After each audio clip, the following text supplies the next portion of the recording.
Hello guys, this is Pradeep Bhagat. Welcome to my YouTube channel PK7P।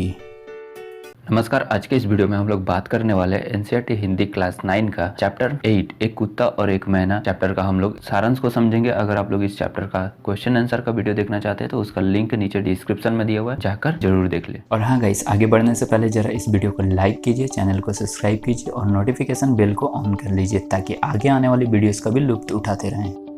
देखिए, हजारी प्रसाद द्विवेदी का जन्म सन 1907 में गांव आरत दुबे का छपरा जिला बलिया उत्तर प्रदेश में हुआ।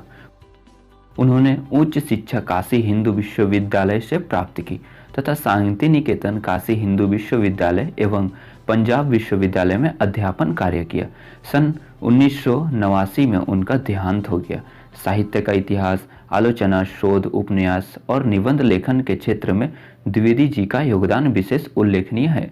अशोक के फूल, कुटज, कल्पलता इत्यादि ललित निबंध, 4 उपन्यास, वानभट्ट की आत्मकथा, चारुचंद्र लेख, पुनर्नरवा, अनामदास का पौधा और आलोचना साहित्य हिंदी साहित्य का उद्भव और विकास, हिंदी साहित्य की भूमिका, कबीर उनके प्रसिद्ध कृतियां हैं। उन्हें साहित्य अकादमी पुरस्कार एवं पद्म भूषण अलंकार से सम्मानित किया गया है।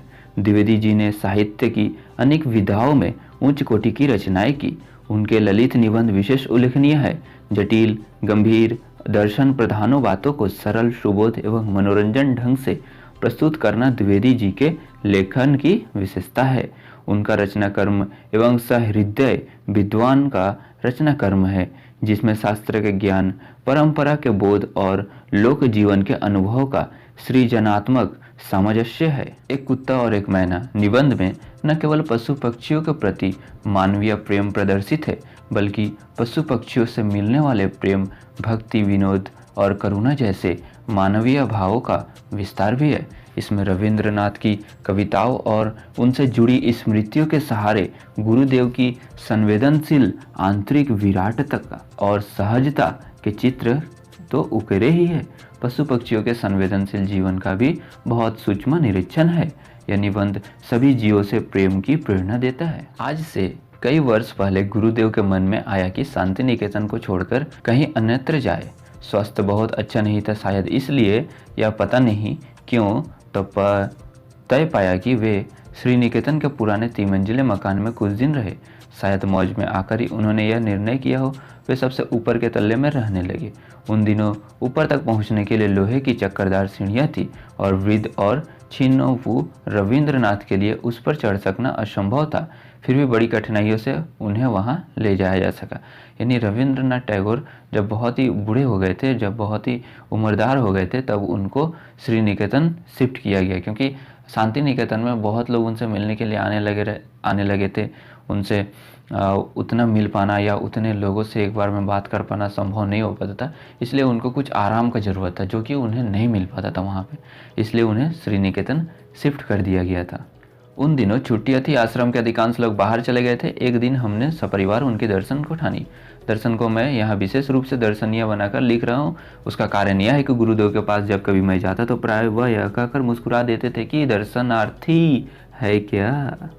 सोचिए, यहाँ पर गुरुदेव एक मुस्कान के साथ कहते थे दर्शनार्थी है क्या। शुरू में मैं उनसे ऐसी बांग्ला में बात करता था। यानी जो रविंद्रनाथ टैगोर थे वे क्या थे, बंगाली थे और बांग्ला में बात करते थे। वे पश्चिम बंगाल के शांति निकेतन में रहते थे, जो वस्तुतः हिंदी मुहावरों का अनुवाद हुआ करती थी।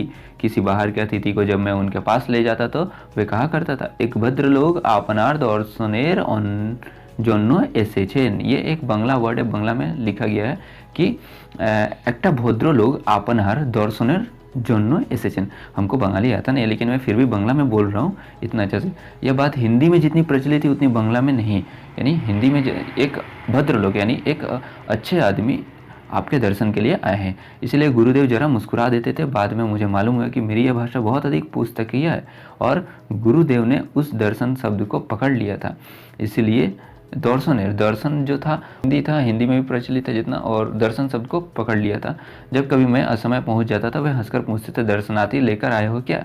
यहाँ यह दुख के साथ कह देता चाहता हूँ कि अपने देश के दर्शनार्थियों में होते थे कि समय अस्थान स्थान अवस्था अनवस्था की एक अदमा परवाह नहीं करते थे और रोकने पर भी आ जाते थे। मतलब गुरुदेव का से इतना प्रेम करते थे कि रोकने पर भी, कहीं भी हो गुरुदेव, उनसे मिलने के लिए, उनके दर्शन के लिए उनका दर्शनार्थी पहुंच ही जाते थे। दर्शनार्थियों से गुरुदेव ऐसा भीत रहते थे कि वस्तु में बाल बच्चों के एक दिन श्री निकेतन जा पहुंचा। यानी लेखक यहाँ पर हजारी प्रसाद द्विवेदी एक दिन श्री निकेतन जा ही पहुंचे थे। गुरुदेव वहाँ आनंद में थे, अकेले रहते थे, भीड़ भाड़ उतनी नहीं होती थी जितनी शांति निकेतन में होती थी। हम लोग ऊपर गए तो गुरुदेव बाहर एक कुर्सी में चुपचाप अस्तगामी सूर्य की ओर ध्यान स्तिमित नयनों से देख रहे थे। हम लोगों को देखकर मुस्कुराए, बच्चों से जरा छेड़छाड़ की, कुशल प्रश्न पूछे, मतलब कैसे है, ठीक ठाक है, फिर चुप रहे। ठीक उसी समय उनका कुत्ता धीरे धीरे ऊपर आया और उनके पैरों के पास खड़ा होकर पूंछ हिलाने लगा। गुरुदेव ने उनकी पीठ पर हाथ फेरा, वह आंखें मूंदकर अपनी रोम रोम से उस स्नेह रस का अनुभव करने लगा। यानी क्या हुआ था, एक बार छुट्टियों के दिन लोगों के बाहर जाने के कारण लेखक ने सपरिवार गुरु के दर्शन का निश्चय किया। लेखक जब उनके पास पहुंचे तो वे उस समय अकेले थे तथा प्रसन्नचित्त थे। वे तथा कुर्सी पर बैठे अस्त होते सूर्य को देख रहे थे। उन्होंने लेखक से कुशल क्षेम के प्रश्न पूछे। उसी समय उनका कुत्ता उनके पास आकर पूंछ हिलाने लगा। गुरुदेव ने उनकी पीठ पर हाथ फेरा, वह आनंदित हो उठे। इन्हें कैसे पता कि मैं यहाँ हूँ?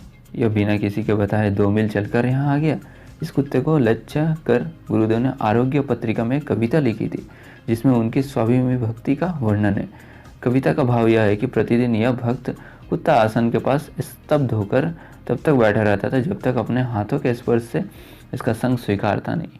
इतने मात्र से ही नहीं, उनका अंग अंग में आनंद का प्रभाव बह उठता। यही वह एकमात्र जीव है जो अच्छा बुरा सबको भेद कर संपूर्ण मनुष्य को देख सकता है। लेखक कहते हैं कि जब वह उस कविता को पढ़ते हैं तो तितल्ले की वह घटना उसकी आंखों के सामने प्रत्यक्ष रूप से ले लेती है। उस दिन की वह सामान्य सी घटना आज विश्व के अनेक महिमाशाली घटनाओं में बढ़ गई है। जब गुरुदेव का चिता भस्म लेती है, उस दिन की वह सामान्य सी घटना आज विश्व के अनेक सत्य से आश्रम लाया गया। तब भी वह कुत्ता अन्य आश्रमवासियों के साथ शांत भाव में उत्तरायण तक गया और चिता भस्म के कलश के पास कुछ देर तक बैठा रहा। यानी जब गुरुदेव का मृत्यु हो जाता है और उनका भस्म को जब लाया जाता है आश्रम में, शांति निकेतन आश्रम में, तो वह कुत्ता वहाँ पर बहुत देर तक उस उनके चिता भस्म के पास उनके कलश के साथ बैठा रहा। कुछ और पहले की एक घटना है। गुरुदेव बगीचे में फूल पत्तों को अत्यंत ध्यान से देखते हुए टहल रहे थे, लेकिन साथ था क्या? वो कुत्ता भी था। वे एक महाशय से बातें भी करते जा रहे थे कि गुरुदेव ने उनसे अचानक पूछा कि सारे कौवे कहाँ चले गए? एक भी आवाज़ सुनाई नहीं दे रही है। इस बात की खबर न लेखक को थी और न ही उन महाशय को। लेखक उनको सर्वव्यापी पक्षी समझता था।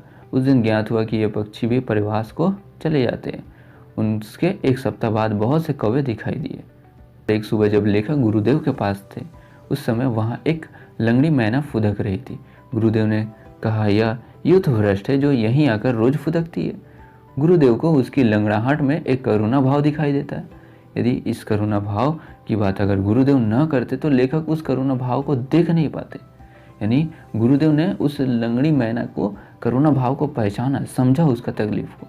अगर वो बात नहीं बताते तो लेखक को समझ में नहीं आता और शायद ये लंगड़ी मैना का बात लेखक लिख भी नहीं पाते इस कहानी में।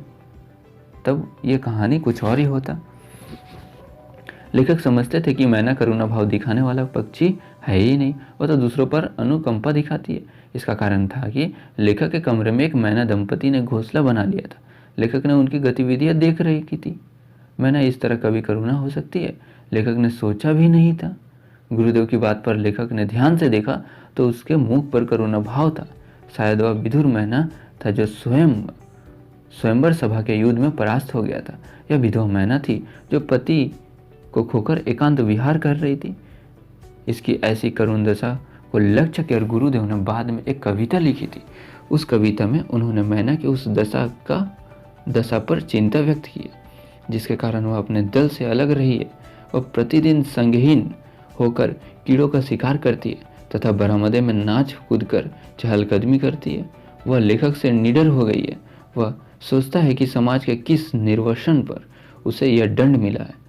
कुछ ही दूर पर कुछ मैनाएं शीरीष के वृक्ष पर बकझक कर रही है, पर यह सबसे अलग सहज मन से बाहर चुगती हुई झड़े पत्तों पर कूदती फिरती है। इसकी चाल में वैराग्य का भी भाव नहीं है। इस कविता को जब लेखक पढ़ते हैं तो उसके मन की करुणा मूर्ति उसकी आंखों के सामने घूम जाती है। लेखक की आंखें उस मैना तक नहीं पहुंच सकी, पर गुरुदेव की दृष्टि उसके मर्म स्थल तक पहुंच गई। एक दिन मैना उड़ गई। उसका गायब होना भी कितना करुणाजनक था। आई होप गाइस आप लोगों को यह वीडियो हेल्पफुल लगी। फिर भी आपको कोई डाउट्स है तो आप हमें फेसबुक, इंस्टाग्राम या ट्विटर पे फॉलो करके आप हमारे साथ जुड़ सकते हैं। मैं प्रदीप भगत मिलता हूँ आपसे एक नए वीडियो में एक नए टॉपिक के साथ। तब तक के लिए बाय बाय, टेक केयर, जय हिंद।